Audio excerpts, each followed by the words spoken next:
Ready. Good afternoon. I'm Councillor Gary Waterfield. Welcome to this special committee of the whole meeting for the town of Perth. This meeting will come to order now at 5:30. I will call upon Councillor Isabel Ann McCray for the adoption of the agenda. Thank you, Chair. Moved by myself that the agenda for the special committee of the whole meeting of May 20th, 2026 be adopted as presented. All those in favor? Carried. Thank you very much. Does anybody have a disclosure of pecuniary interest and or conflict of interest and general nature thereof? Seeing none, we will continue. Thank you very much. The purpose of the public meeting is to provide members of the public with an opportunity to submit formal comments and ask questions regarding the proposed changes outlined in the red line discussion draft of the new zoning bylaw. A brief overview of the proposed amendments will be provided by the planner. The public will then be given the opportunity to make comments and ask questions. At this time, I will call upon our planner, Joanna Bowes, to give us a review of the proposed amendments.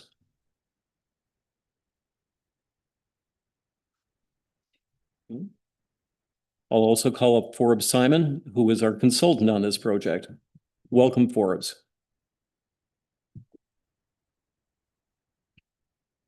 Thank you very much, Chair. First, I wish to offer council an apology of my lack of attendance at the last meeting. It was a scheduling oversight on my behalf. It was nothing to do with anybody in this house, and it was embarrassing, and I apologize. But I'm here this evening, and we still have plenty of time to discuss council's wishes and directions. Duly noted, and welcome as always, and we look forward to your input. Thank you very much. So, Chair, Council, this is a matter this evening for your consideration, and it's related to a new zoning bylaw. Your current zoning bylaw has existed in one form or another for over 20 years now. And you've recently updated your official plan to be consistent with the 2024 provincial planning statement. And it's appropriate that following an update of an official plan as significant as the update was, to look at your zoning. And in discussing this matter with your staff, we felt that the most appropriate action was to consider a new bylaw. But we've used your original bylaw 3358 as the base of the document. And what I've done is highlighted in red text the additions and a strikeout red text as the deletions. I have provided you a planning report that summarizes sort of the methodology and the background that we've done and used to get this document. We've also created a brand new zoning schedule that's behind the deputy mayor on the wall. One of the things I'd like to highlight for council, these are small, but I believe significant. Both the text of the document and the schedule are attempting to be as accessible as possible. The fonts that we've used are deemed to be accessible fonts, typically sans serif type fonts. But the zoning schedule itself, the major change is that we didn't use color anymore, and that we've used symbols and letters. And there is a surprising proportion of the population that is colorblind, and these colored zoning schedules or official plan schedules drive them crazy. And my father was one of them. And he used that as an excuse for mom to always pick out his tie for him, but I'm not too sure about that. There are a couple of matters I'd like to highlight for council in terms of the primary changes. And then this evening really is about the public and their opportunity to address council. But one of the areas of planning law and case law and Ontario Land Tribunal hearings that's becoming more and more prominent is the definition sections of your zoning bylaw. And there's been a fair amount of decision that's been based on definitions. And Cunningham Swan, Tony Fleming in particular, run a training session for planners in Eastern Ontario on an annual basis. And the last training session really got into the details of what are good definitions and what are bad definitions. And one of the things that was stressed is that a definition that has performance standards in it, such as bike racks need to be no more than 3 meters apart, is in itself a problem. If bike racks exist and they're not 3 meters apart, are they actually bike racks under your definition of the bylaw? And so the idea of taking your definitions and removing the performance standards and putting them into the general provisions is the more appropriate action. I had a municipality recently that their definition of home occupation included all the range of permitted uses that a home occupation would fall under. And again, we broke that component out, put it into the general provisions. This information's still there, the requirement's still there, it's just not in the definitions. So there have been a number of definitions that have been revised. There are a number of definitions that have been removed. One of the things that Joanna and I found is that there were a number of definitions that were related specifically to official plans and official plan policies. A definition for an ANSI, a definition for a natural heritage area. These are all official plan terminologies, and they don't get down to the zoning level. And so we've removed a number of official plan related definitions. And then there are several definitions that we've added in that are new. Definition of light pollution, a definition of adverse effect, which is a defined term through the Ministry of the Environment, Conservation and Parks that talks about the severity of impacts. And a number of jurisdictions are moving to using that defined term. It's tried, tested, and true, been through the courts, and is a defendable position. And so we've added adverse effect in, and we've used it primarily with respect to home occupations. A home occupation cannot have an adverse impact on neighboring residential properties. That's the bar. We've added in a definition for affordable ownership. There was a definition for affordable rental accommodation, but not affordable owner accommodation. And a new definition related to water course, which was surprisingly absent from your document.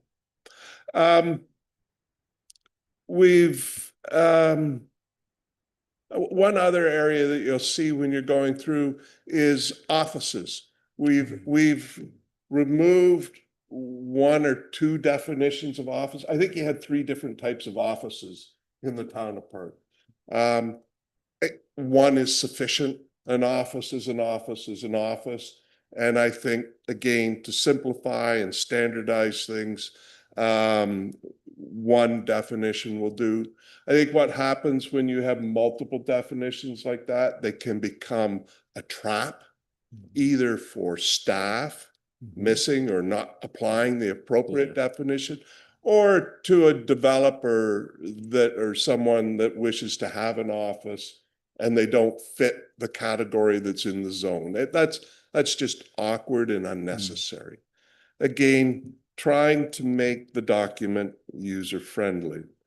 One of the things I wish to highlight with council is that I'm working with your CBO right now on a number of definitions to make sure that the definition in our zoning bylaw is the definition that he is using under the Ontario Building Code.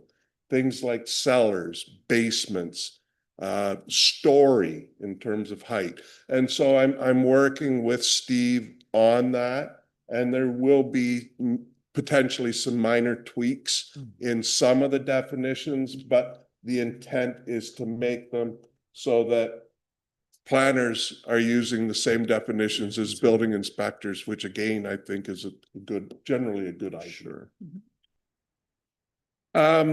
Throughout the document, we've removed reference to dwelling unit area. So the size of dwelling units.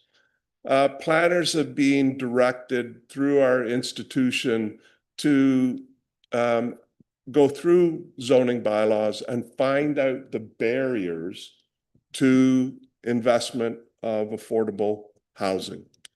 And one of the barriers they found was a dwelling unit size, whether it's 800 square meters or square feet or 1,300 square feet.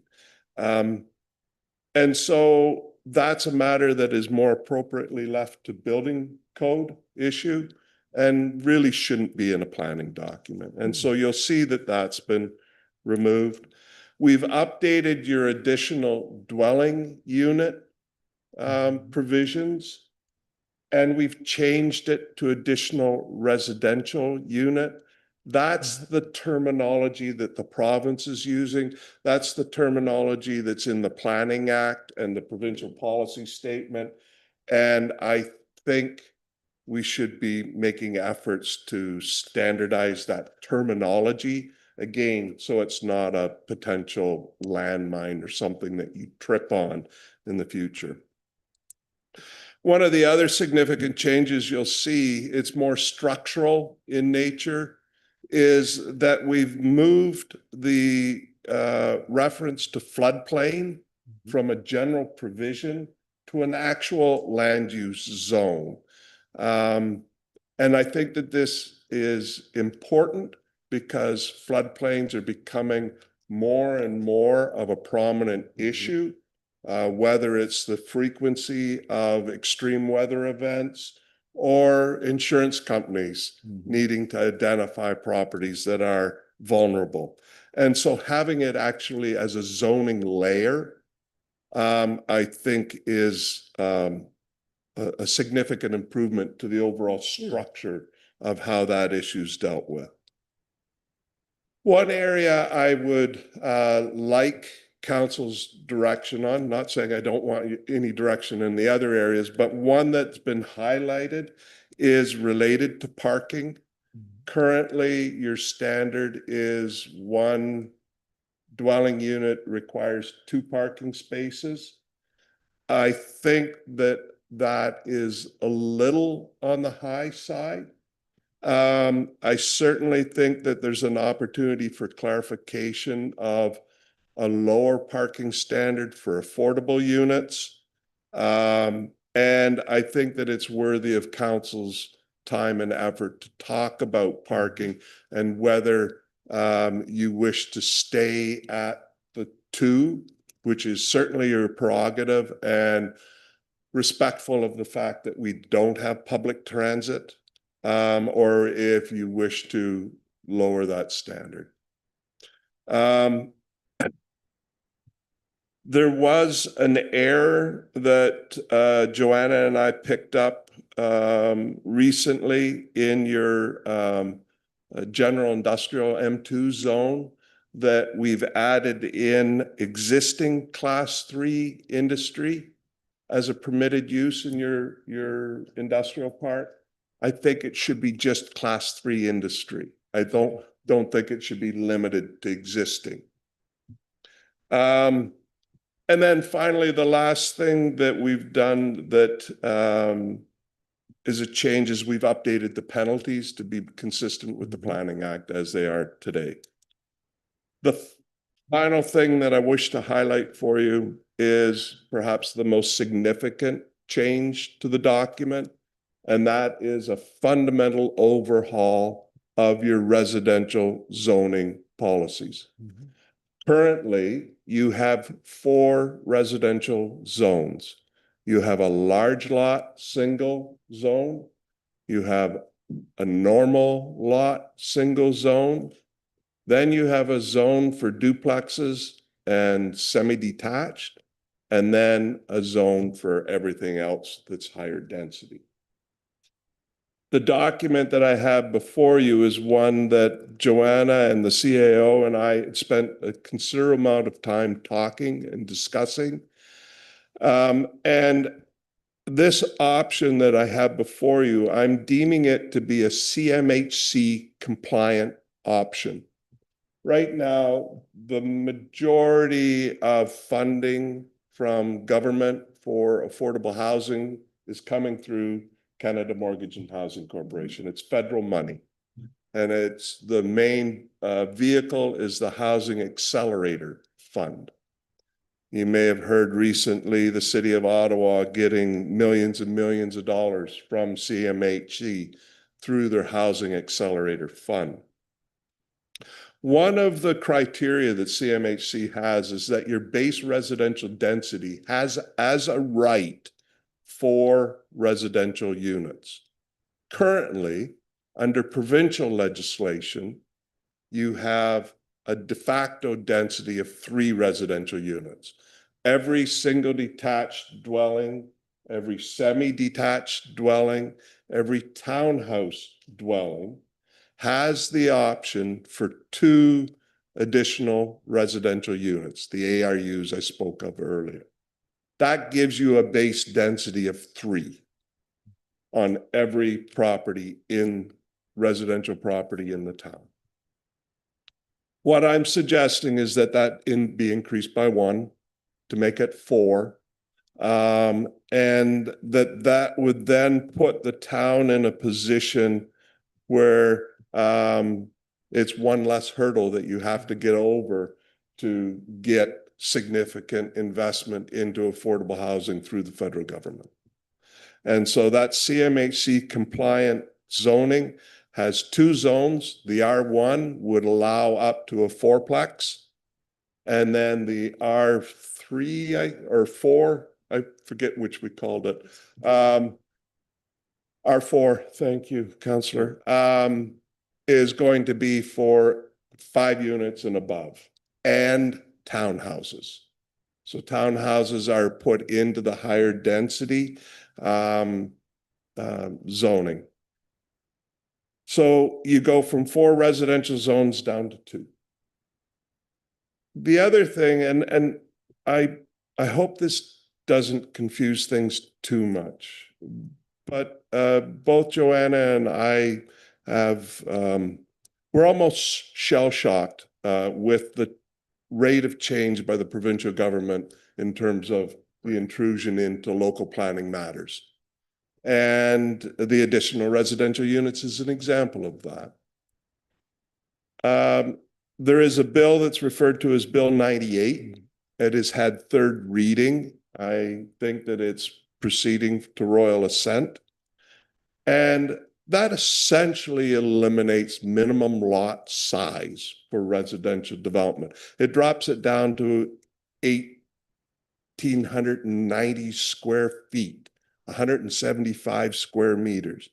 And I can tell you without any hesitation that in my 39 years as a land use planner, I've never recommended a minimum lot size in an urban area on sewer and water that was 1,900 square feet in size.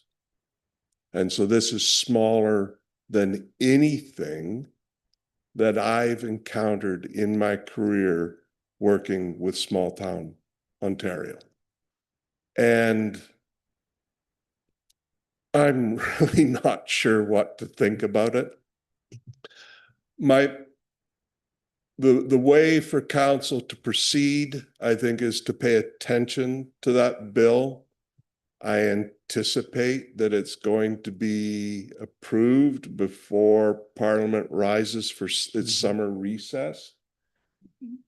If you proceed with the draft as written right now, I don't see any problem with that. It's just that it will be overridden by this provincial legislation at some point in time in the future, as will all towns, residential zones that are on sewer and water. Private services, it doesn't apply, but on sewer and water, it will apply. And I think it eliminates your lot area and your minimum lot frontage. I was speaking briefly with the deputy mayor, and I think what council should anticipate is more applications, more proposals similar to the Church Street development application you recently considered. And in talking to Joanna and other colleagues, I think the filter in the future for density comes down to the ability to provide parking. If you can't provide on-site parking for your residential density that you're proposing, it's too much density. And so that filter, that what is the variable? What is the trigger we have to pay attention to? I think in our part of the world where the F-150 is still king of the road and a dominant parking feature, with no public transit, parking is that variable that we have to pay attention to and assess future applications for increased density against. And so your parking provisions become extremely important, in my opinion, going forward. Chair, that's all I wish to highlight at this point in time. I am certainly happy to entertain any questions and have a vigorous discussion with council on this. And I'm happy to hear any comments from the public. Forbes, thank you very much for sharing the highlights of what is a detailed and comprehensive document. We've all had an opportunity as members of council to spend time reviewing that. I'm confident that there will be questions from member of council. I will begin by simply asking members of council, raising your hands of any questions you may have. Councillor Bird.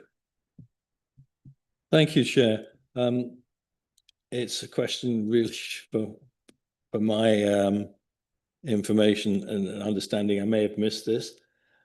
Last time of council, staff put a lot of work into looking at, and we provided a grant or subsidy in relation to what was referred to at the time as tiny homes. And part of that survey was identifying lots in town that would be suitable at that time, should people on those lots with those lot sizes to have a tiny home.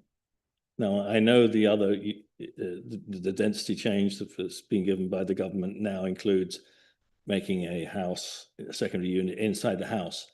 But that bylaw that we had and that we passed, and that principle that we had of identifying only specific lots in town as suitable, my question comes down to, is that out the window now?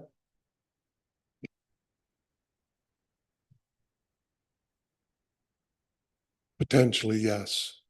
That's not to say that the exercise that you went through was not a valuable exercise.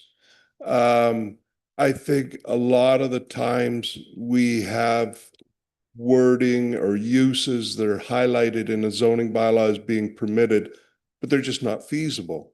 They're there, you could do it, but it's very much a rope up a hill type of exercise, and it's challenging. One of the things I always was impressed about the town of Perth, it is that you went through an exercise and you identified properties that were appropriate for higher density residential development.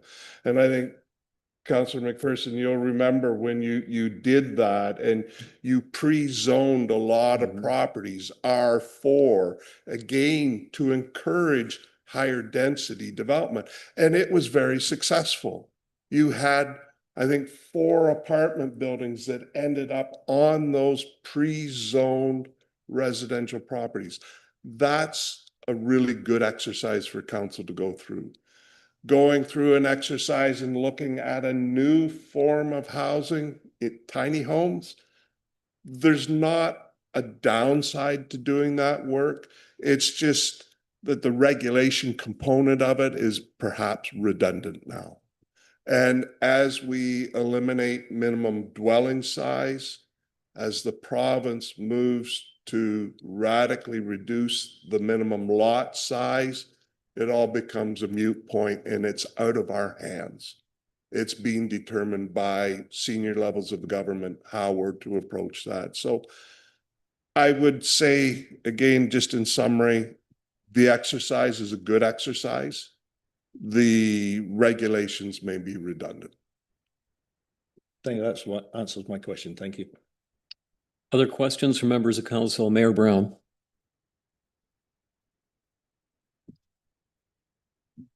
I have a few questions. Excuse me for one moment, Mayor. I would request that each member have a maximum of 2 questions initially to give everybody the opportunity to ask questions, and then we'll circle back to other members as time goes on. Thank you. Okay. Under definitions, it has adult entertainment use. Does that mean that use is under the zoning bylaw itself? Does that mean that use is permitted? I would have to double check, but I don't believe that adult entertainment is identified as a permitted use in any of your zoning categories. What was quite common 25 years ago was to include definitions in your bylaw, but not necessarily establish anywhere where that use would be permitted, simply so that when you're approached for a use such as that to put it in your community, we've got it defined. So we know what we're talking about. And then it would be up to the individual to have it applied to a property on a site-specific basis. I don't believe we have adult entertainment permitted anywhere. If it Okay. is, it would be in your industrial zone, but I don't believe so. So it's a use that's defined so that when it comes in the door, we know that that's what it is, but it's not permitted in any zone. Okay, this is section 13.4.4B. There are a list of possible uses. It's talking about computer stores. I don't think a computer store itself is permitted in the uses. That would be that would be something I'd have to double check and follow up on with you on that. 13. 13.4.4? Yeah, of course.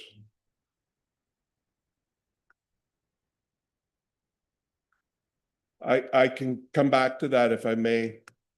Sure.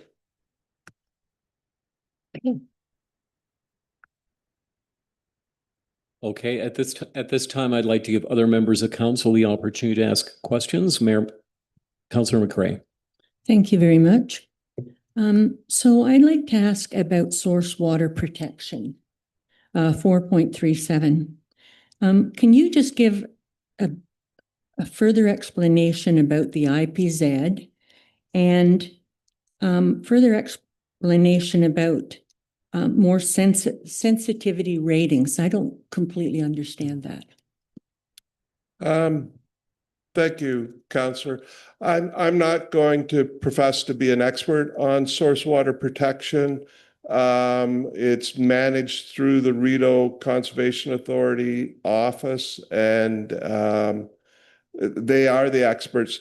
The way I understand source water protection is the intake protection zone is the acronym for IPZ. And it's a zone that has 10 categories, but the predominant categories are the 10 zone, the 8 zone, and the 6 zone. And each one of those zones, as you get closer and closer to the source of your water in the Tay River, restricts the range of nasty land uses that can have a direct impact, negative impact on your source water. The IPZ 6 zone extends all the way to where I live in the hamlet of Glen Tay and limits the amount of livestock on land, right? With the idea that manure runoff will have a negative impact on the town of Perth's drinking water. As you get closer to the town, you get into the IPZ 8 zone, which if you think about the McLaren sale barn property that's just to the west of Lanark Village, or Lanark Lodge. When they did the design of that area, they had to have the stormwater pond emptying further upstream than they originally wanted to, because that wasn't permitted in the IPZ 8 zone. As you get closer yet into the IPZ 10 zone, there are things like heating oil that should not be permitted. So no new oil heating systems. The storage of DNAPLs, which are chemicals that are heavier than water and sink into the water table. And those would be the nasties that you have at the Heritage Silversmith property. They were quite often used for degreasing. There's still, you could still buy it at Canadian Tire, and it's still used in the automotive industry as well as larger industry. So the way it works is that there's a range of permitted use or range of prohibited uses that increase as you get closer to the source of water. And that's what your regulations are setting out, is those range of uses. It triggers the need for studies to be done. It triggers the need for a permit or approval from the Source Water Protection Agency, which is the RVCA. One of the things we've done, though, is we've taken out the official plan policies that were in your zoning bylaw and just focused on the IPZ zoning components. Okay. Does that help? Yeah, no, that's very good. I really appreciate that explanation. And I can ask one. Please go ahead. question? Yep. Okay, on number 4.45, public, it says no goods, materials, or equipment shall be stored in the open except in accordance with the relevant zone provisions. Are we talking here about like in residential areas, in industrial What areas? section, Isabel? Right here. Oh, Or is it just public areas? that's a public use provision in your bylaw that allows basically a public authority to override zoning. It allows you to do various things like hydro lines, sewer lines, water lines, bell lines, telecommunication lines, in-ground infrastructure, above-ground infrastructure. And it basically gives public authorities the ability to put those uses or features wherever they need to put them. And there are some limitations, particularly on open storage. I had a situation, I believe it was in Kemptville, where we used that provision with Bell Canada because they had I think there's one just up on North Street. There's a brown building that's a Bell building, right? Oh, Not yeah. nondescript. They had one of those, it was Kempville or Elmont. But they had cables stored out there. They had poles stored, and it became a Bell sort of depot yard. And that wasn't something that was permitted. And we said, no, you could have your building here, but go to a proper site for your storage of your materials. And that's what that provision applies to. Okay, thank you. Thank you very much. Counselor Smith, go ahead, I Forbes. can get back to the mayor's comment. Oh, okay, right now, great, if thank I you. may. The provision that you're speaking of, Mayor, is a site-specific zoning amendment. And it only applies to the specific property of that, I think it's C2-4 zone. Thank you, Forbes. Before we do a second round, Counselor Smith, do you have any questions? I have just one thing, and that is, Forbes mentioned the importance of parking with everything. And the fact that there's 2 parking spots per unit. I don't think we've ever used that, have we? As a town, I think we're at 1.5. I will Is that defer to okay? Joanna for her comments.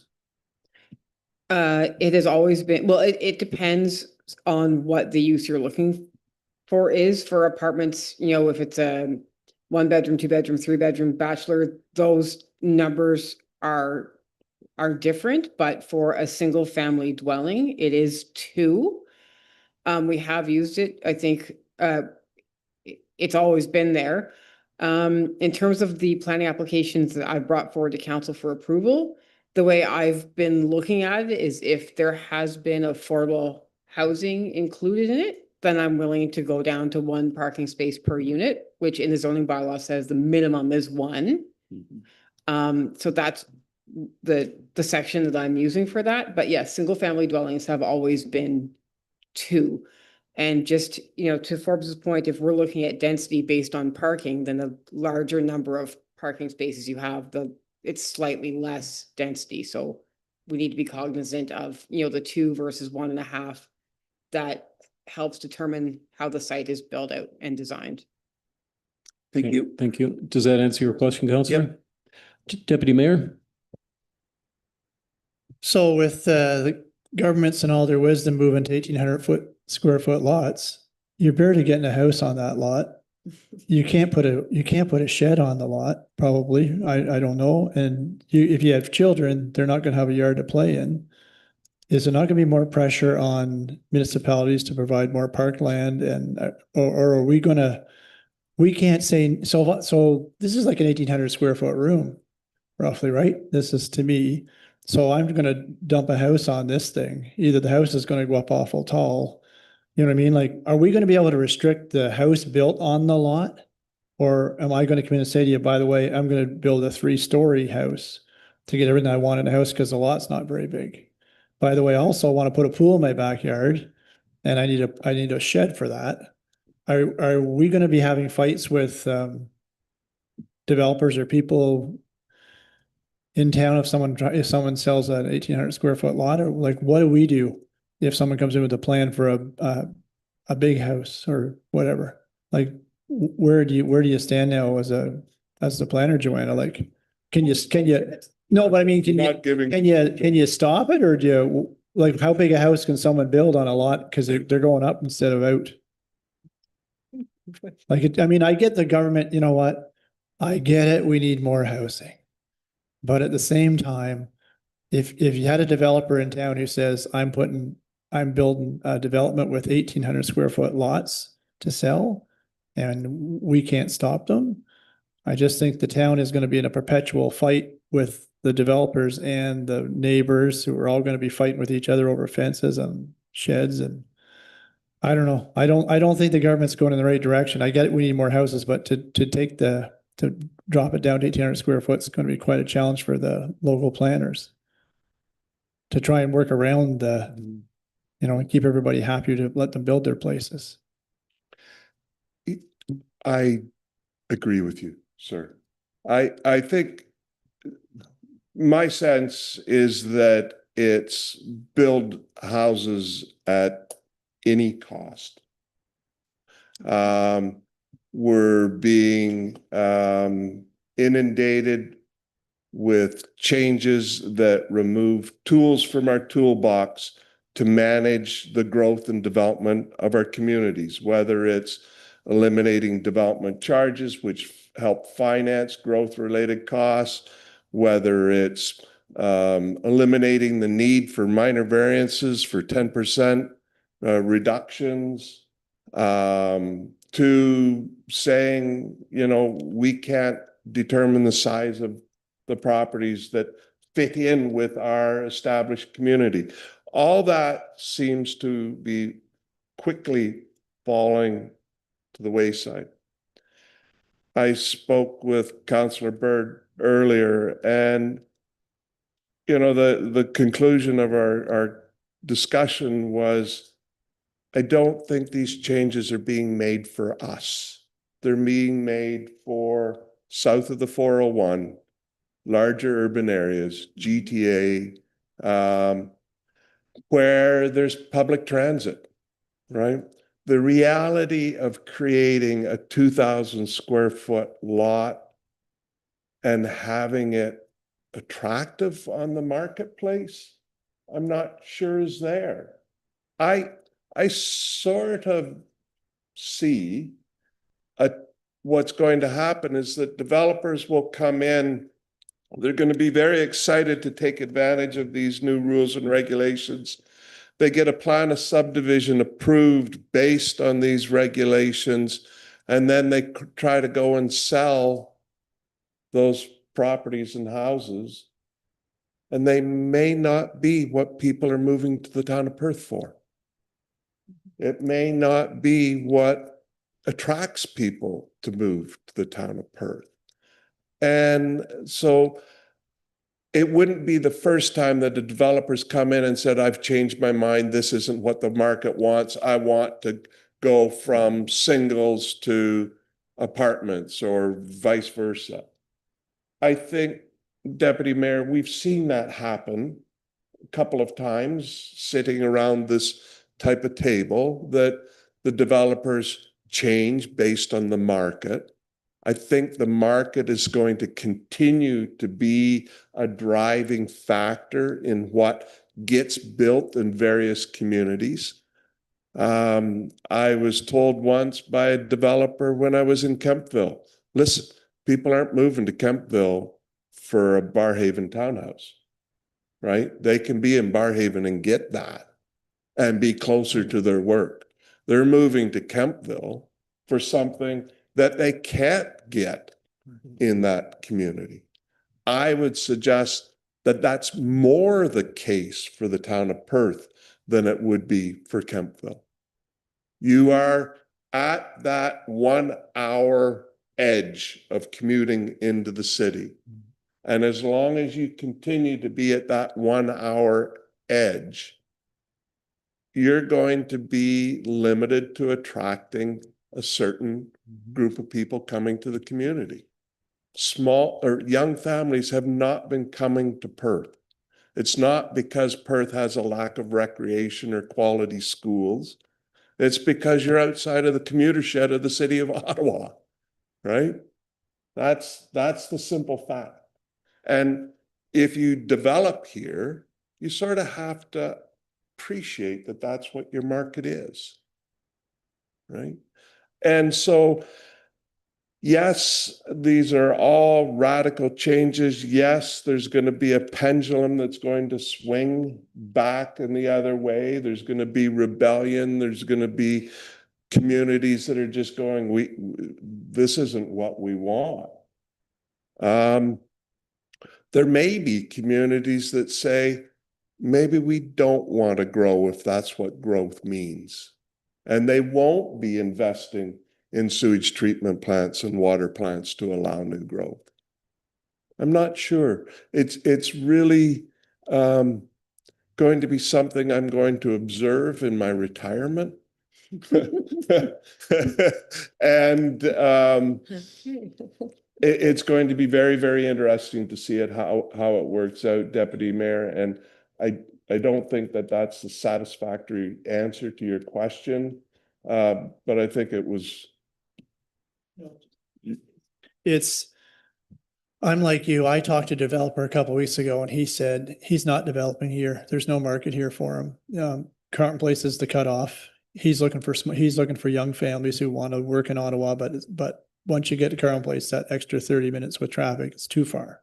And I said, I hear you, but I said, it's amazing to me that I've got an older subdivision who's restarting, but I've also got a big subdivision who wants to build here. And I go, I know who your market's going to be.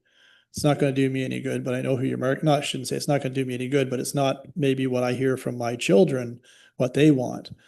But anyway, I know where Perth's going, or at least I think I do. So. If I- Joanna, did you have a comment? Yeah, sorry, I just wanted to sort of very briefly address your statement, and I am 100% with Forbes, but I just wanted to let council know this has been a kind of a hot topic, particularly with some of the developments we have going on. And I met with MPP John Jordan today to sort of go over some of these concerns and changes. Just be sure that I'm understanding them appropriately and that sort of, his group is understanding where we're coming from. So I've brought up a lot of those concerns that you've just mentioned, and he's taking that back to be able to get me some information, which I think will hopefully be useful on the June 11th meeting. So. Thank you very much, Joanna. Before we go to a potential second round, my question to you, Forbes, is when do we do this again in terms of this bylaw? And is it your recommendation at the time we start from scratch? Thank you very much, Chair. I think a major overhaul of your zoning bylaw should be something that's thought about every time you do a major update to your official plan. So official plans are required to be reviewed every 5 years by the Planning Act legislation. I think I'm on the record with council that your next official plan 5-year cycle should not be an update, that you need a new official plan. And I would suggest that the need for a new zoning bylaw or a major update to the zoning bylaw will depend on the scope of overall changes to the official plan. I think we're doing a lot to your bylaw now to bring it from 1990 into 2025, 2026 thinking. But it is, it's a big document with a lot of corners to it that things hide in.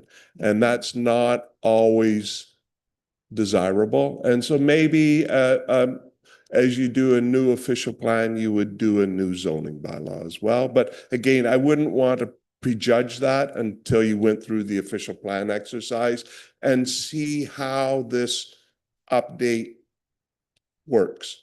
Sure. The other thing is zoning bylaws are very much a living document and evolve and change and are amended, and it's not static. Right. But I think to your point is the answer it'll depend on what the new official plan says. Super. Thank you very much. Does any other member of council have another question? Mayor Brown. In all of the descriptions or definition of dwellings, I'm not clear if, what do they call it? The home above the shop, if that's allowed, like if you. So that is typical of your commercial, your C1 zone right now. Okay. Allows for a home above the shop. Oh. Your neighborhood commercial zone allows for a home above the shop. The one area where it's not appropriate is in industrial properties. Okay. And I think that was clarified in the official plan. Okay. Your business park zoning would be the last of the sort of zones that I would permit residential in, and it would be somewhat hesitant. Okay. There still is a need to separate sensitive land uses from various industrial activities. And sensitive land uses include residential, daycare, nursing homes, hospitals, things of that nature. So I think that there are many locations in town, Mayor, where it's very appropriate to have apartments above commercial uses. And then there are some areas where it's strongly recommended against. But Perth has a wonderful tradition of apartments above the shops in the downtown core that should be celebrated and enhanced every opportunity you get. Okay, and this is an editorial thing, 22.7.4.3, that uses township instead of town. Very observant.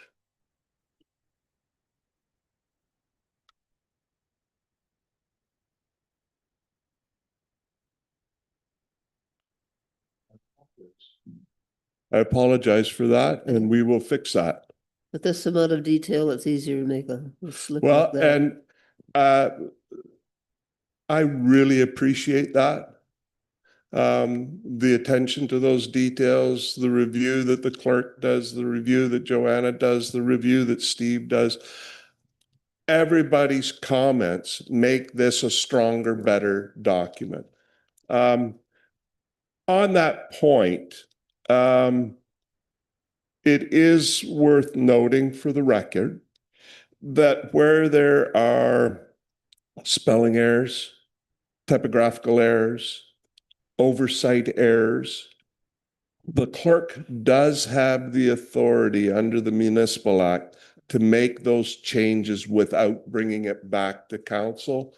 I would suggest a document where it was found after adoption that the word township was used, that the clerk uses her magic wand and turns it into town and everything is good to go. And we don't have to go through Exactly. But thank you very much. It's noted. And any other editorial suggestions, I encourage you to funnel those to Joanna. They'll get to me and the document will be tightened up accordingly. Thank you, Forbes. This Mayor isn't Brown? directly concerning the information provided. So in having people look at the location for the new garage, I hear it mentioned that the city of Ottawa has changed to a 1 in 360 years storm, but I don't think that's for floodplain. It's just for their planning. Thank you very much, Mayor. We spoke of this during the official plan. And the idea that in some jurisdictions, they're starting to take seriously planning for extreme weather events. Where the 2019 flood of the Ottawa River went over the 1 in 100 is where we started talking about this. I don't think this far out we're at a point where there's enough science and study that's been done to accurately depict those extreme weather events. My understanding is in the city of Ottawa, there were special studies that were done. I'm not sure we're there yet, but I certainly think, Mayor, highlighting the floodplain zone as it is now in a much more prominent way on your zoning schedule is a step towards taking extreme weather events more seriously than we have in the past. So even though the province has changed the distance from floodplain from 100 to 30, you would advise us to use the 100-foot distance. Yeah, I think the 30-meter setback from water, 198.7 feet is definitely the standard we want to establish and move forward with. It's being universally accepted throughout the hinterland, as I affectionately refer to my area Yes. of work. And it's a standard that has now been tried and tested and true through the courts, the Ontario Land Tribunal, and it's strongly endorsed by the Ministry of the Environment, Conservation and Parks. I did have a conversation with the provincial planner from MECP on the 30-meter setback and the characteristics of the floodplain in the town of Perth. In particular, and this is just sort of flavor for the soup, Chair, we're not permitting additional residential units on waterfront properties in the rural area. That's just a way to allow for a new Airbnb on a waterfront property. And the province has taken the position that ARUs are meant to be for affordable rental housing, and there's nothing affordable or rental nature about a waterfront property. And so the conversation I had with Mr. Opana was, should we be putting ARUs within 30 meters of the Tay River in the town of Perth? And I conveyed to him this was not cottage country, and this is urban, and that an ARU is appropriate even if it is close to the Tay. Yeah. Thank you very much. Are there any other questions from council at this time? Hearing none, thank you very much, Forbes. At this point in time, I will ask our planner, Joanna, have we received any written comments from the public? We have received comments from the Perthmore Developments, but just looking at ensuring that we have the correct zoning change as approved by the Ontario Land Tribunal. So I forwarded that to Forbes to look at. Another from a developer within that area regarding fourplexes, and we just want to be sure the definitions align with the plans. And then we had one from, I want to say the health unit. Forbes, do you remember if it was the health unit? Who was it? I'm sorry, there was one other from an agency, and I don't have it right in front of me, but it has been forwarded. So okay. And I believe we have a member of public here who's looking to probably speak. Sure. Comment, Forbes? Just for council's knowledge, I will be coming back to you following the public meeting with a recommendation report.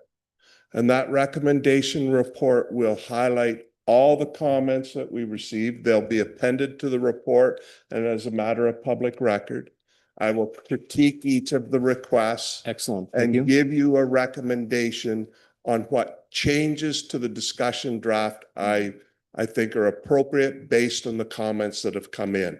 So I think at this point in time, we receive the comments, right. We'll critique them, and then we'll come back with a complete recommendation for you at a future point. Thank you very much for pointing that out.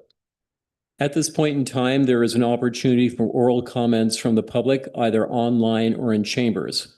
I see that we have a number of people in chambers. Is there anybody that would like to make a comment at this time? Please come forward, sir.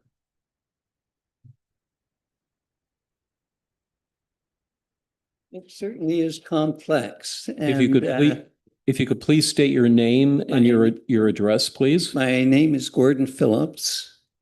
I'm a professional engineer and have owned our property here for about 30 years now. Oh, good. North of 7, waiting for development. If you could state your current address, please. And it's 359-588 Bayshore, Bayshore Road in Leith, Leith, Ontario, N0H1 V as in Victor 0. Thank you very much. We look forward to your comments. Please proceed. Okay, well, first of all, I've got to compliment Joanne. And your team. I mean, this is incredible. The red lines, and it's not something that's foreign to me. I've gone through a number of other zoning bylaw changes, but nobody with the guts to stroke out that much and condense 4 categories down to 2. Now, I have properties in Springwater. I've gone through theirs. They decided to go with 8 categories, but they've condensed it as well. Coburg, same thing. If you could keep your comments to our specific bylaw, please. Okay, this is specific to this, though. The difference is they have incorporated rear lot laneways. And as soon as you do that, you need 2 more categories. You've got to have your single family homes with fronting on the road, both of them, but one with a rear lot. And it reminded me of going back to something I read from our mayor almost 2 years ago, where she's looking at a town today that the needs have changed. We've got aging in home as a top priority, and we don't have the type of homes that people can rent out because of parking constraints. Exactly what our deputy mayor said. On my way down here, I started doing the arithmetic in my head. Now, I had set up tentative lots to be severed because we're fully serviced, right? I can put 20 homes there. And it's the parking. I started off at 110 feet. 110 feet deep, when you're 20 feet wide, it's a lot more than 1,900 square feet. But it took me back to when Don and I were first married. That's like 58 years ago. 110 feet was a good size lot. From then, now they've squeezed that back. To get what I thought we needed on Drummond, I'm now up to 7 meters. 7 meters in feet, you're talking 140 feet. Because you need, for a rear yard lane, that's 6 meters wide. That's almost 20 feet, or actually slightly over 20 feet. And you could get it down to 12 for one-way traffic. I looked and said, okay, there's some very smart people here in town that are understanding the need for stormwater management. Stormwater management is my field, right? And they're saying, what can be done? Well, you've got to get a bigger lot and you've got to get a smaller footprint. And so I'm looking at 20 feet wide. I've got to take that down to 12 so I can have a berm there to put the snow onto so it can very slowly discharge. That takes space.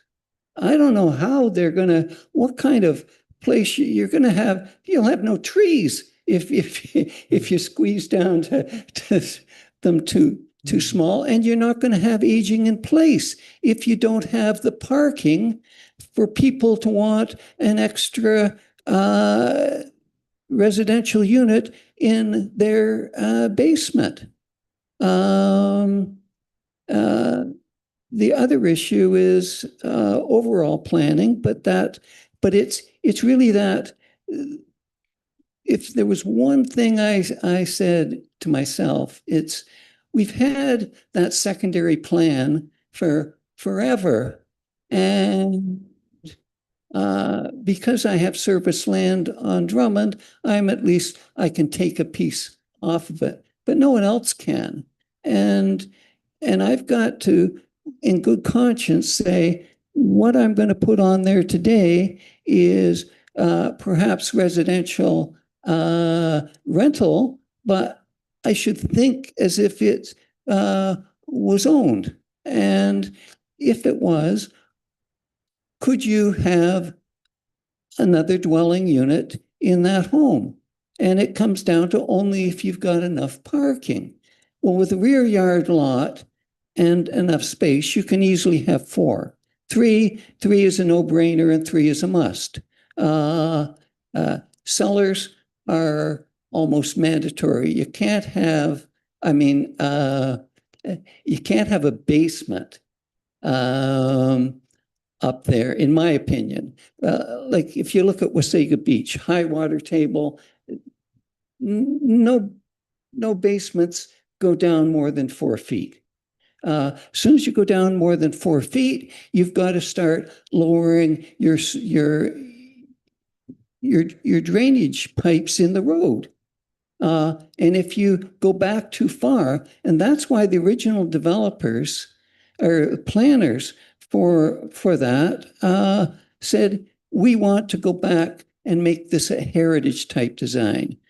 Front porches out front, cars in the rear, closer, instead of 6 meters, that document recommends 3 meters. I can live with the 6, but I would rather have 3. It's just because you've got no cars out front, and it makes the north part of Drummond like the south part. The south part is all rear yard parking. It's all nice verandas. It feels like Perth. You don't want it to feel like Scarborough. It's starting to feel like Scarborough up there. Okay. But if I said there was one thing in the whole thing, just to stop repeating myself, Yes. there really should be some special consideration for rear yard parking. And I can show Joanna, examples of other municipalities that do encourage rear yard parking. And they do it by allowing a little less, instead of 20-foot wide townhouses, they go with 18. Instead of 6 meters, they go with 5.5 meters. Instead of 6 meter frontages, because you don't need cars out there. That's what the 6 meters comes from. It's the depth of being able to park a car behind the garage. If you go with the backyard, you can put 2 side by side. Nobody cares if the whole laneway looks like a solid mass of cars. They do care if it is the front. It doesn't look heritage. Your point with regards to rear parking is well taken. Did you have anything else to add apart from that particular theme that you've been sharing with us? Well, no, it's just I am certainly pleased coming down today to hear, Joanna's dead on with the work involved in going through the whole plan. But if we listen to our mayor and we listen to our deputy mayor, and you put those 2 things together, one's saying design houses in effect for aging in place. We've got, I don't know how many it said in the article, like about 2,000 homes in Perth with 1 person in them, right? 1,500. But that 1 person requires 2 parking spots. You want to put another person in? Yeah. They're not going to meet the zoning bylaw. So initially, we should have an exterior entrance to the basements. They shouldn't go down more than 4 feet.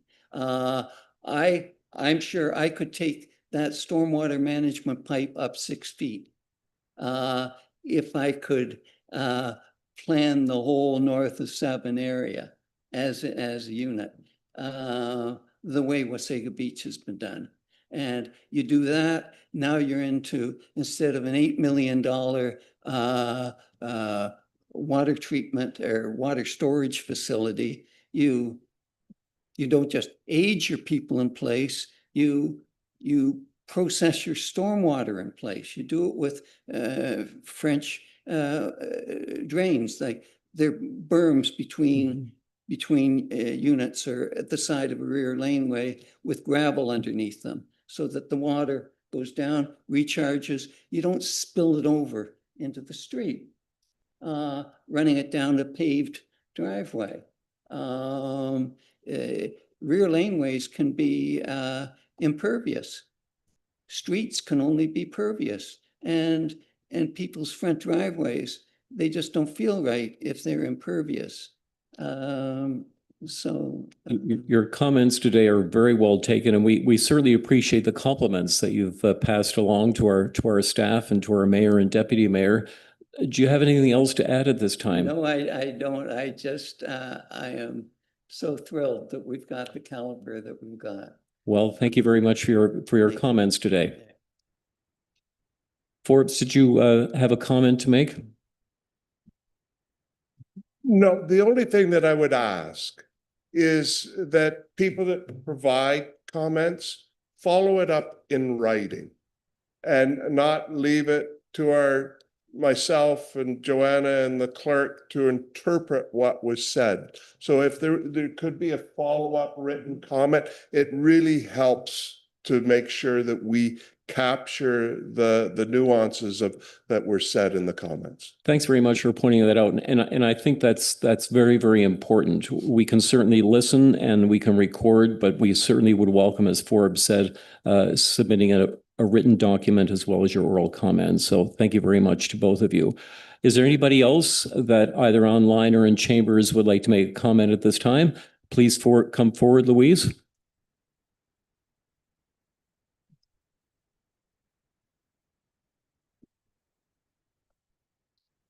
It's good to see you today.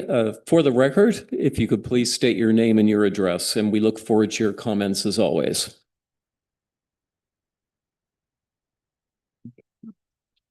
Thank you. Louise McDermott. I live at 99 Harvey Street in Perth. And I'm going to return to the parking, which you've heard me before speak about it, but I'm really bothered by the parking issue right now. By charging $10,000 to somebody who wants to build a granny suite or an ADU or anything within their house, you're discouraging them from building another unit that would house somebody else.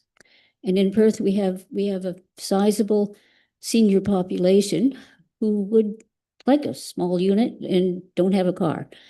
And I'm wondering where the money goes if you're charging $10,000 for an additional parking spot. And are you going to build more parking lots? Will that take up more space that could be used for housing or recreation? And what will it cost to maintain those parking lots over the years? It'll cost the City Works Department just something to keep them clear of snow and brush them, and not to mention the cost of building them. You've asked an important question with regards to the revenue from the parking, and I would ask Joanna if you could come forward to clarify that for Louise and for the public as to what is done with the funds that are collected for the in lieu of parking. Hi, thank you for your question. I know we've had quite a few back and forth discussions about this parking And I think it's a really good one to have, as we've just heard from Forbes. It's kind of even critical right now for the zoning bylaw discussions and development in the future. We have recently allowed for people to have less parking spaces and pay it started off at 5,000, that we were at $10,000 per parking space. And so what we do is we collect it as cash in lieu of parking. That's the title for it. And we take that money and we put it into a fund in the budget. And that goes towards, once there's enough of it, potential for buying land, designing parking spaces, like engineering them, and then actually constructing them so that people can use them. So right now, we don't have a parking master plan. A parking master plan would say, do we have enough parking? Where should it go? You know, it has different considerations. And from that plan, they might decide, you know, here are some good locations to put parking, maybe, you know, in the downtown core. And then we would use that money that we saved to either purchase the property, or it's money that funds the development of the parking spaces. So that's what happens, but we would have to collect it over an amount of time. So I think if you've been like at the past presentations, it's about $40,000 per parking space as a cost. So it takes us a while. You know, so for every 4 parking spaces that aren't provided on a development, we could create 1. And of course, we're not going to build a parking lot with just 1 space, right? So we'd have to save up over a significant period of time to then be able to develop a parking space, and we'd have to choose the right place for it and go through that process. Okay. Thank you, Joanna. Well, I have a suggestion that instead of putting it toward building another parking lot, that money should go towards some form of town transit. Because as an aging population, there are fewer people driving. And right now, their only recourse is to ask a friend or take a taxi, which not a lot of people can afford, just to go to the grocery store, or you can pay for delivery or whatever. But we need transit. We don't need to take up more space with parking lots and cars. I think you've raised a very important point, and as we've noted before, all of the written comments are being entered into the record, and our consultant will be giving feedback to us with regards to all the comments that we receive. Thank you. If I could raise one more point. Please do. I'm concerned more and more about the effect of what we're doing now is going to have on our grandchildren, great-grandchildren. It seems to me that we're sacrificing their future in terms of our present needs, what we see as our present needs.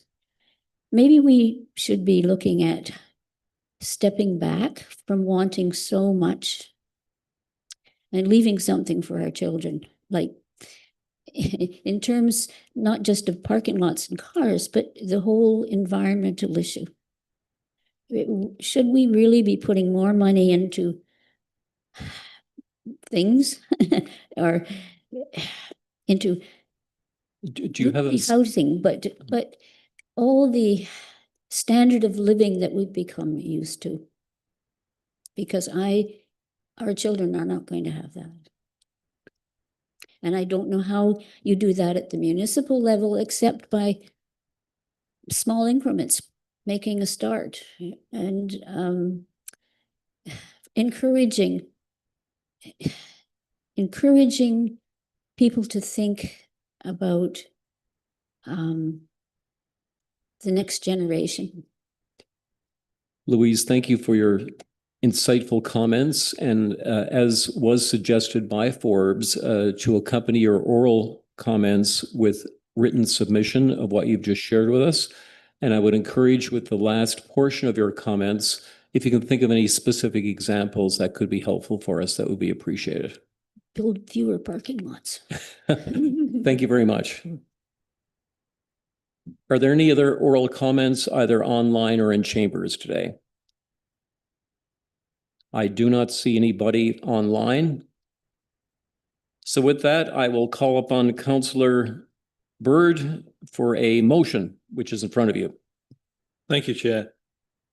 Moved by myself, as recommended by the Committee of the Whole, be it resolved that the Council of the Town of Perth, 1, receive comments from the public on the zoning bylaw discussion draft until May 27th to ensure all comments are captured prior to the Council's consideration of the new zoning bylaw, and 2, direct staff to bring forward a report with recommended changes to the Town of Perth zoning bylaw draft based on the comments received, as presented in Report 2026-COW-8.1. All those in favor? Carried unanimously. Thank you very much. Our next meeting date will be Tuesday, June the 9th at 5:30, chaired by Councillor Byrd. Are there any questions from the media at this time? Hearing none, I will call again upon Councillor Byrd for the adjournment of this meeting. Thank you, Chair. I move by myself that the Special Committee of the Whole meeting held on 20th of May 2026 adjourn at 6:50 p.m. All those in favor? Carried. This meeting is adjourned. Thank you.